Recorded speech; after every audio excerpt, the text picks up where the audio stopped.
নাহমাদুহু ওয়া নুসাল্লি আলা রাসূলিহিল কারীম আম্মা বা'দ। প্রিয় দেশবাসী, আল্লাহ রাব্বুল আলামিন আমাদেরকে অল্প সময় হায়াত দিয়ে দুনিয়াতে প্রেরণ করেছেন। এই অল্প সময় হায়াতে জিন্দেগিতে আমাদের অনন্ত অসীমকালের এক বিরাট সামানা তৈরি করতে হবে।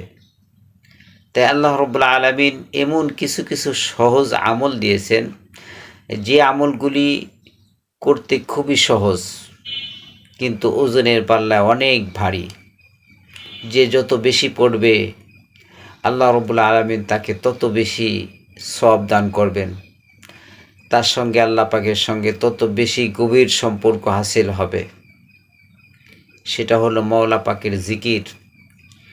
আল্লাহ পাকের জিকির যে যত বেশি বেশি করবে, আল্লাহ পাক তাকে তত বেশি মহাব্বত করবেন, ভালোবাসবেন। জিকির করতে ওযু গোসলের প্রয়োজন হয় না। যখন তখন চলতে ফিরতে উঠতে বসতে সব সময় জিকির করা যায়। এই জিকির যে যত বেশি বেশি করবে, আল্লাহ পাক তাকে তত বেশি মহাব্বত করবেন, ভালোবাসবেন। তাকে আল্লাহ পাকের প্রিয় বান্দা হিসেবে কবুল করে নেবেন। দুনিয়ায় এমন কোনো আল্লাহ পাকের ওলি যাননি যারা মওলা পাকের জিকির করেননি।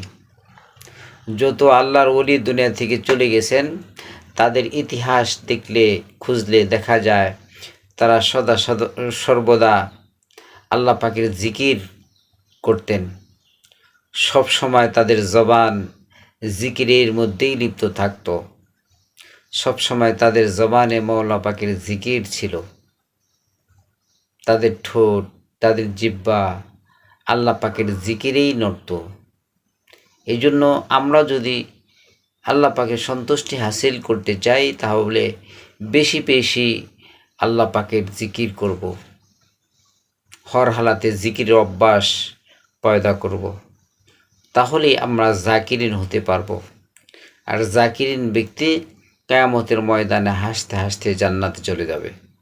এই জন্য আমরা সর্বদা জিকিরে লিপ্ত জবান হাসিল করার জন্য চেষ্টা করি। আল্লাহ পাক আমাদের সবাইকে তৌফিক দান করুন। আমিন।